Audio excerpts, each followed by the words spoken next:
முதலமைச்சர் மு க ஸ்டாலின் தலைமையில் திமுக மாவட்ட செயலாளர்கள் கூட்டம் இன்று நடைபெறுகிறது.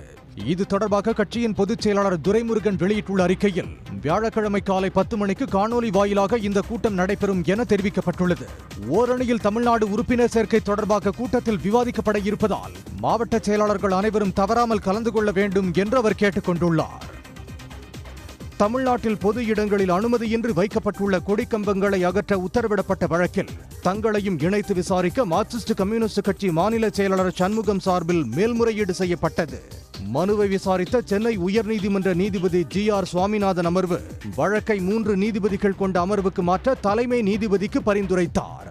அதன்படி சென்னை உயர்நீதிமன்ற மூத்த நீதிபதி எஸ்.எம். சுப்பிரமணியம், நீதிபதி எஸ். சவுந்தர், நீதிபதி விஜயகுமார் கொண்ட அமர்வு விசாரிக்கும் என தலைமை நீதிபதி கே.ஆர். ஸ்ரீராம் அறிவித்துள்ளார்.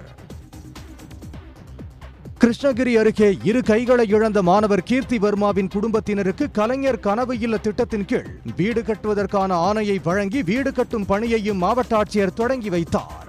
ஜீனூர் கிராமத்தைச் சேர்ந்த கீர்த்தி வர்மன் 12ஆம் வகுப்பு பொதுத் தேர்வில் 471 மதிப்பெண் எடுத்தார். சொந்தமாக வீடு இல்லாததால் இலவச வீட்டுமனை பட்டா வழங்க குடும்பத்தினர் கோரிக்கை விடுத்திருந்தனர். என்னுடைய பையன் 10th ஸ்கூலில் ஃபஸ்ட்டு வந்தான். அப்போ சிஎம் சார் எங்களுக்கு கான்டாக்டில் பேசினார். அப்போ உங்களுக்கு என்னம்மா வேணும்னு எங்கிட்ட என்ன உதவி வேணும்னு கேட்டார். நான் 2 கைகளும் இல்லை, எனக்கு பொறிச்சு கொடுங்க சார் கேட்டேன். பண்ணுறமானாரு. வீடு கேட்டோம், வீட்டுக்கும் பண்ணுறேன்னு சொன்னார். முதலமைச்சர் உத்தரவின் பேரில் உறுப்பு மாற்று அறுவை சிகிச்சை, மாற்றுத்திறனாளிகளுக்கான உதவித்தொகை உள்ளிட்டவை கீர்த்தி வர்மாவுக்கு வழங்கப்பட்டது. சென்னை தண்டையார்பேட்டையில் தூய்மை பணியாளர்களை தனியாருக்கு மாற்றும் சென்னை மாநகராட்சியை கண்டித்து அதிமுக சார்பில் மனித சங்கிலியுடன் ஆர்ப்பாட்டம் நடைபெற்றது. தனியார் நிறுவனத்துடன் கைகோர்த்து மாநகராட்சி நிர்வாகம் இந்த நடவடிக்கை மேற்கொள்வதாக அவர்கள் குற்றம் சாட்டினர். தண்டையார்பேட்டை மாநகராட்சி மண்டலம் அருகே நடைபெற்ற போராட்டத்தில் மாநகராட்சியை கண்டித்து முழக்கங்களை எழுப்பினர்.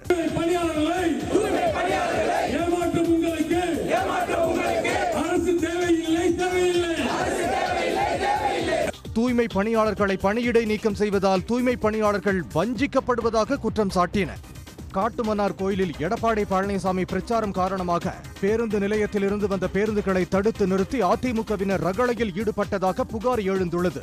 பேருந்து நிலையம் அருகே எடப்பாடி பழனிசாமி பரப்புரைக்கு ஏற்பாடு செய்திருந்தனர். இதனால் அங்கு திரண்டிருந்த அதிமுகவினர் அவ்வழியே வந்த பேருந்துகளை மறித்து உள்ளே செல்லுமாறு ஓட்டுநரிடம் தகராறு செய்தனர்.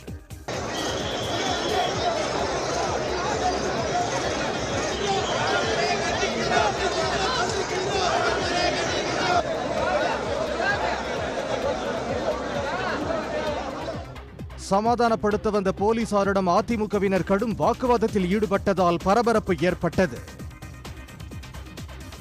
திருவாரூர் மாவட்டம் முத்துப்பேட்டை அருகே தனியார் பள்ளியில் சிறுமிக்கு நடந்த பாலியல் சீண்டலை கண்டித்து பாஜக மார்க்சிஸ்ட் கம்யூனிஸ்ட் கட்சியினர் ஆர்ப்பாட்டத்தில் ஈடுபட்டனர்.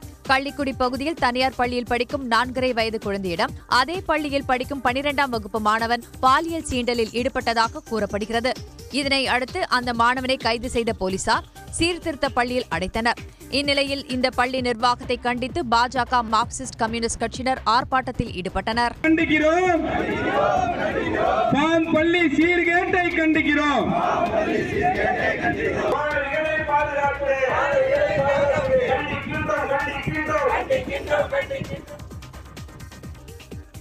தமிழ்நாடு எல்லைப் பகுதிகளில் உள்ள சோதனை சாவடிகளை அகற்ற வலியுறுத்தி மணல் லாரி உரிமையாளர்கள் சங்கத்தினர் ஆர்ப்பாட்டத்தில் ஈடுபட போவதாக அறிவித்துள்ளனர். திருவேற்காடு அருகே உள்ள அய்யனம்பாக்கத்தில் ஒருங்கிணைந்த அனைத்து லாரி உரிமையாளர்கள் சங்க நிர்வாகிகளின் ஆலோசனை கூட்டம் நடைபெற்றது. இதில் தமிழ்நாடு எல்லைப் பகுதிகளில் உள்ள சோதனை சாவடிகளை அகற்ற வலியுறுத்தி வரும் 29ஆம் தேதி கும்மிடிப்பூண்டி சோதனை சாவடி முன்பு ஆர்ப்பாட்டம் நடத்த உள்ளதாக தீர்மானம் நிறைவேற்றப்பட்டுள்ளது.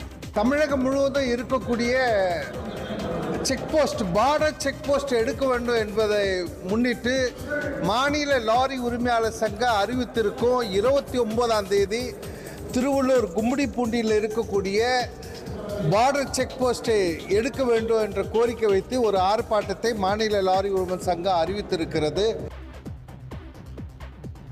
கோவை கோவை குண்டுவெடிப்பு வழக்கில் கைதான டெய்லர் ராஜாவை 5 நாட்கள் காவலில் எடுத்து விசாரிக்க நீதிமன்றம் அனுமதி வழங்கியுள்ளது. கோவை குண்டுவெடிப்பு தொடர்பாக கடந்த சில தினங்களுக்கு முன்பு டெய்லர் ராஜாவை கர்நாடகாவில் தீவிரவாத தடுப்பு பிரிவு போலீசார் கைது செய்தனர்.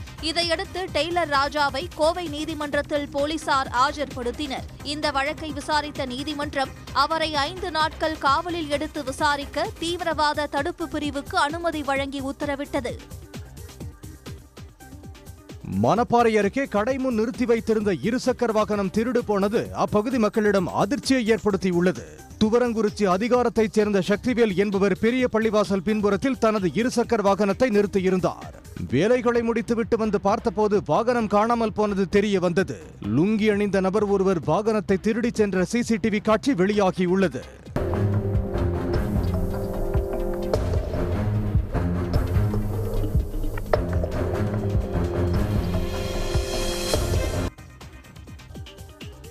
நெல்லை மாவட்டம் அம்பை அருகே தொடர் கரடி நடமாட்டத்தால் பொதுமக்கள் அச்சத்தில் உள்ளனர்.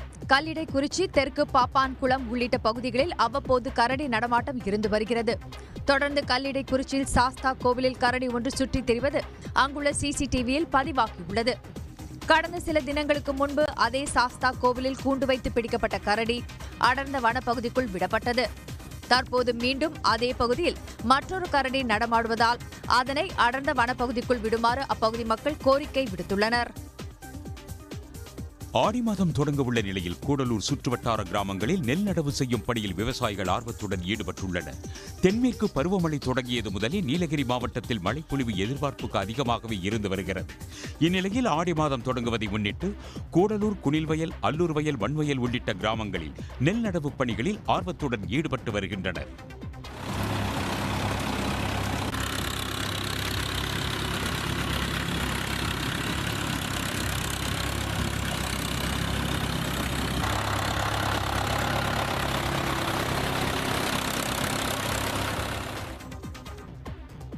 திண்டுக்கல் ஆட்சியர் அலுவலகத்தில் 40க்கும் மேற்பட்ட ஷேர் ஆட்டோ ஓட்டுநர்கள் தங்களது வாகனங்களுடன் வந்து புகார் மனு அளித்தனர். திண்டுக்கல் மாநகராட்சியில் வட்டார போக்குவரத்து அலுவலர் கண்ணன் தலைமையிலான குழுவினர் முறையான அனைத்து ஆவணங்கள் இருந்தும் 6 ஷேர் ஆட்டோக்களை பறிமுதல் செய்தனர். தொடர்ந்து மினி பேருந்து உரிமையாளர்கள் கொடுத்த பொய் புகாரின் பேரில் வட்டார போக்குவரத்து துறையினர் செயல்படுவதாக ஷேர் ஆட்டோ ஓட்டுநர்கள் குற்றம் சாட்டியுள்ளனர். இந்த நிலையில் உரிய ஆவணங்கள் இருந்தும் தங்களது வாகனங்களுக்கு அபராதம் விதித்து பறிமுதல் செய்யக்கூடாது என மாவட்ட வருவாய் அலுவலரிடம் ஷேர் ஆட்டோ ஓட்டுநர்கள் மனு அளித்தனர். சிவகங்கை மாவட்டம் காளையார் கோவில் அருகே கிராவல் குவாரியை மூடக்கோரி ஆட்சியர் அலுவலகத்தை கிராம மக்கள் முற்றுகையிட்டதால் பரபரப்பு நிலவியது. உறுதிக்கோட்டை, குமாரவேலூர் உள்ளிட்ட கிராமங்களில் 600க்கும் மேற்பட்ட குடும்பத்தினர் வசித்து வருகின்றனர். தற்போது அங்கு புதிதாக 5 கல் குவாரிகள் அமைக்கும் பணி நடைபெற்று வருகிறது.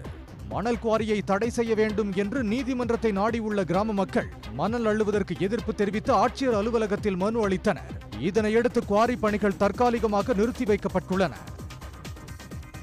திராவிடர் கழக துணை பொதுச் செயலாளர் மதிவதனி குறித்து அவதூறு கருத்து தெரிவித்த நாம் தமிழர் கட்சியின் ஆதரவாளர் சாரங்கவாணி என்பவரை கோவை ரேஸ்கோர்ஸ் போலீசார் கைது செய்தனர். சமீபத்தில் யூடியூப் சேனல் ஒன்றில் பேட்டியளித்த சாரங்கவாணி மதிவதனி குறித்து அவதூறாக பேசியிருந்தார். இது தொடர்பாக கோவை மாவட்ட திராவிடர் கழக செயலாளர் பிரபாகரன் கோவை மாநகர காவல்துறையிடம் புகார் அளித்திருந்தார். புகாரின் பேரில் சாரங்கவாணி மீது 5 பிரிவுகளின் கீழ் வழக்கு பதிவு செய்தது. இந்த நிலையில் ஒசூரில் உள்ள சாரங்கவாணியை கோவை ரேஸ்கோர்ஸ் போலீசார் கைது செய்துள்ளனர்.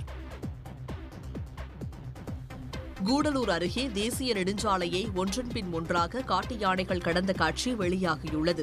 முதுமலை புலிகள் காப்பகத்திலிருந்து குனில்வயல், எச்சம்வயல், மாக்குமூலா, தொரப்பள்ளி பகுதிக்கு நாள்தோறும் வரும் 4 காட்டு யானைகள் பொதுமக்களை அச்சுறுத்தி வருகின்றன. இந்த நிலையில் அந்த காட்டு யானைகள் திடீரென மாக்குமூலாவில் உள்ள கூடலூரிலிருந்து பெங்களூரு செல்லக்கூடிய தேசிய நெடுஞ்சாலையை கடந்து சென்றன. இதனை வாகன ஓட்டிகள் திகைப்புடன் பார்த்தார்கள். அங்கு வந்த வனத்துறையினர் மற்றும் காவல்துறையினர் சாலையின் இருபக்கமும் வாகனங்களை நிறுத்தி யானைகளை வனப்பகுதிக்குள் கடக்க செய்தார்கள். அதிகாரிகளின் முன்னெச்சரிக்கை நடவடிக்கையால் அந்த பகுதியில் பெரும் அசம்பாவிதம் தவிர்க்கப்பட்டது. ஈரோடு மாவட்ட காவல்துறை சார்பில் பெண்கள் மற்றும் குழந்தைகளுக்கு எதிரான குற்றங்களை தடுக்க போலீஸ் அக்கா திட்டத்தை எஸ்பி சுஜாதா தொடங்கி வைத்தார். இத்திட்டம் பெண்கள், பள்ளி, கல்லூரி மாணவிகளுக்கு பாதுகாப்பு உணர்வை ஏற்படுத்துதல் மற்றும் தேவையான வழிகாட்டுதல் உதவிகளை வழங்குவதை நோக்கமாக கொண்டுள்ளது. பள்ளி, கல்லூரிகளுக்கு சென்று போலீசார் விழிப்புணர்வை ஏற்படுத்தவும் திட்டமிட்டுள்ளனர். தருமபுரி மாவட்டம் பெண்ணாகரத்தில் எள்ளுக்கு உரிய விலை நிர்ணயம் செய்யக்கோரி விவசாயிகள் சாலை மறியலில் ஈடுபட்டனர். ஒழுங்குமுறை விற்பனை நிலையத்திற்கு ஏராளமான விவசாயிகள் 193 மூட்டைகளில் எள் கொண்டு வந்த நிலையில் 80 ரூபாய் முதல் 114 ரூபாய் வரை அதிகாரிகள் விலை நிர்ணயம் செய்தனர். இதற்கு விவசாயிகள் எதிர்ப்பு தெரிவித்து மறியலில் ஈடுபட்டனர். அதிகாரிகள் பேச்சுவார்த்தை நடத்தியதை அடுத்து போராட்டத்தை கைவிட்டனர். திங்கட்கிழமை மீண்டும் ஏலம் நடைபெறும் என அறிவிக்கப்பட்டது. கிருஷ்ணகிரி மாவட்டம் பர்கூர் அருகே விபத்தில் காயமடைந்த 5 வயது சிறுவனுக்கு சிகிச்சை அளிக்க மறுத்ததாக தனியாக கிளினிக் வைத்துள்ள அரசு மருத்துவருடன் உறவினர்கள் தகராறில் ஈடுபட்டனர். முதலில் கப்பல்வாடி அரசு மருத்துவமனைக்கு அழைத்துச் சென்றபோது மருத்துவர் இல்லாததால் பணியில் இருந்த செவிலியர் தலையில் மருந்து வைத்து கட்டுக்கட்டியுள்ளார். பின்னர் தனியார் கிளினிக்கிற்கு அழைத்துச் சென்றபோது அங்கிருந்த அரசு மருத்துவர் வடிவேல் ஸ்கேன் உள்ளிட்ட வசதிகள் இல்லாததால் பெரிய மருத்துவமனைக்கு கொண்டு செல்ல அறிவுறுத்தினார். இதனால் சிறுவனின் உறவினர்கள் மருத்துவரிடையே கடும் வாக்குவாதம் ஏற்பட்டது.